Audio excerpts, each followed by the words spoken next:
বীর চট্টলা টিভি। আসসালামু আলাইকুম। বীর চট্টলা টিভি থেকে আমন্ত্রণ জানাচ্ছি। আমি তানিশা সুলতানা আফিফা। লক্ষ্মীপুরের সানিম হোসাইন নামে ১২ বছরের এক মাদ্রাসা ছাত্রকে পিটিয়ে হত্যার অভিযোগ তুলে বিচারের দাবিতে বিক্ষোভ ও মানববন্ধন করেছেন এলাকাবাসী।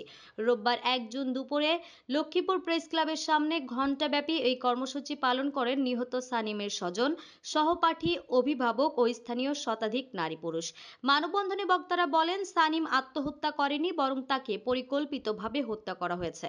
এ ঘটনায় প্রভাবশালী একটি চক্র মামলা ধামাচাপা দেওয়ার চেষ্টা করছে বলে অভিযোগ করেন তারা। বক্তারা আরও জানান, ঘটনার ১৭ দিন পার হলেও মামলার প্রধান আসামি আল মুইন ইসলামী একাডেমির মাদ্রাসা সুপার মাওলানা বশির উদ্দিনকে এখনও গ্রেফতার করতে পারেনি পুলিশ। এতে তদন্ত নিয়ে স্থানীয়দের মাঝে ক্ষোভ ও উদ্বেগ বিরাজ করছে। পাশাপাশি ময়নাতদন্ত প্রতিবেদন ও প্রভাব খাটানোর আশঙ্কা প্রকাশ করেছেন তারা। উল্লেখ্য, গত ১৩ মে সন্ধ্যা ৬:৩০টার দিকে লক্ষ্মীপুর পৌর শহরের তেমোহনী এলাকার আল মুইন ইসলামী একাডেমি থেকে হেফজ বিভাগের ছাত্র সানিম হোসাইনের মরদেহ উদ্ধার করে পুলিশ। সে রায়পুর উপজেলার কুচিয়ামারা গ্রামের মুদি ব্যবসায়ী হুমায়ুন মাতব্বরের ছেলে।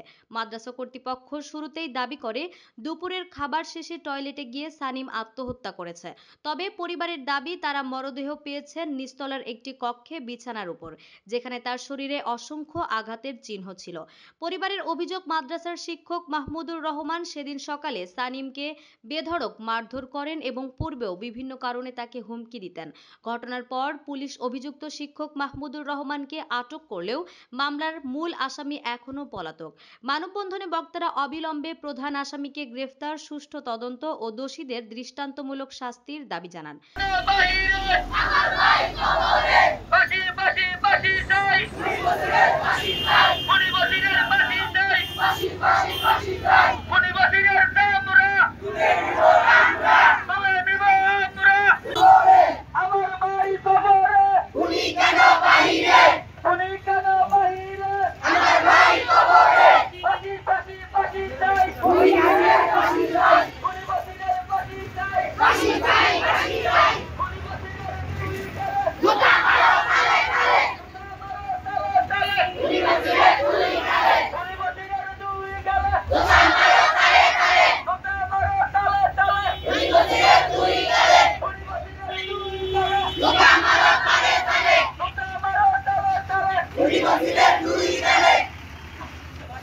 আমার ভাই কবরে, উনি কেন বাহিরে, উনি কেন বাহিরে, আমার ভাই কবরে, আমার ভাই মরলো কেন, আমার ভাই জবাব চাই, প্রশাসন জবাব চাই, আমার ভাই মরলো কেন, আমার ভাই মরলো কেন, প্রশাসন জবাব চাই।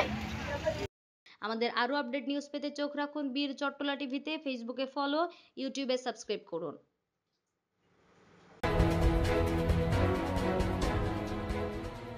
বীর চট্টলা টিভি।